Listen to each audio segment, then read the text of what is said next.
Albert Einstein once said, everybody's a genius, but if you judge a fish by its ability to climb a tree, it will live its whole life believing that it is stupid.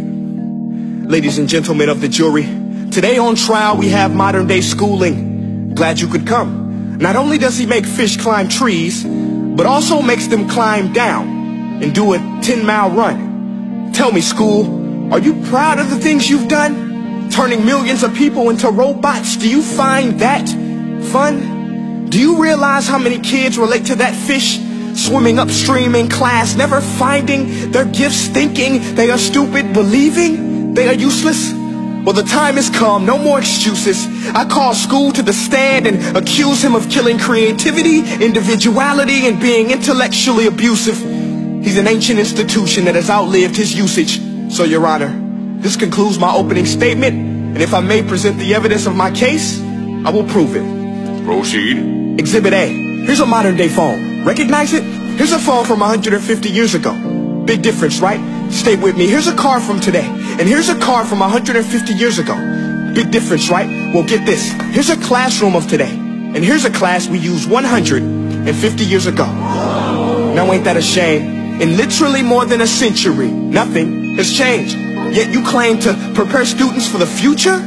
But with evidence like that, I must ask, do you prepare students for the future or the past? I did a background check on you and let the record show that you were made to train people to work in factories, which explains why you put students in straight rows, nice and neat, tell them sit still, raise your hand if you want to speak, give them a short break to eat, and for 8 hours a day tell them what to think. Oh, and make them compete to get an A letter which determines product quality, hence grade A of meat. I get it. Back then times were different. We all have a past. I myself am no Gandhi. But today we don't need to make robot zombies. The world has progressed, and now we need people who think creatively, innovatively, critically, independently, with the ability to connect. See, every scientist will tell you that no two brains are the same, and every parent with 2 or more children will confirm that claim. So please explain why you treat students like cookie cutter frames or snapback hats, giving them this one-size-fits-all crap. Watch your language. Sorry, Your Honor, but if a doctor prescribed the exact same medicine to all of his patients, the results will be tragic. So many people will get sick, yet when it comes to school, this is exactly what happens. This educational malpractice, where one teacher stands in front of 20 kids, each one having different strengths, different needs, different gifts, different dreams, and you teach the same thing the same way? That's horrific. Ladies and gentlemen, the defendant should not be acquitted. This may be one of the worst criminal offenses ever to be committed. And let's mention the way you treat your employees. Objection. Overruled. I want to hear this. It's a shame. I mean, teachers have the most important job on the planet, yet they're underpaid? No wonder so many students are short-changed. Let's be honest. Teachers should earn just as much as doctors, because a doctor can do heart surgery and save the life of a kid. But a great teacher can reach the heart of that kid and allow him to truly live. See, teachers are heroes that often get blamed, but they're not the problem. They work in a system without many options or rights. Curriculums are created by policymakers, most of which have never taught a day in their life. Just obsessed with standardized tests. They think bubbling in a multiple choice question will determine success. That's outlandish. In fact, these tests are too cruel to be used and should be abandoned, but don't take my word for it.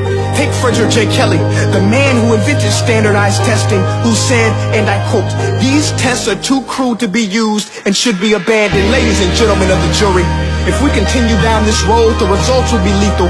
I don't have much faith in school, but I do have faith in people.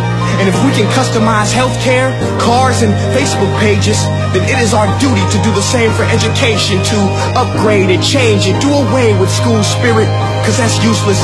Unless we're working to bring the spirit out of each and every student, that should be our task.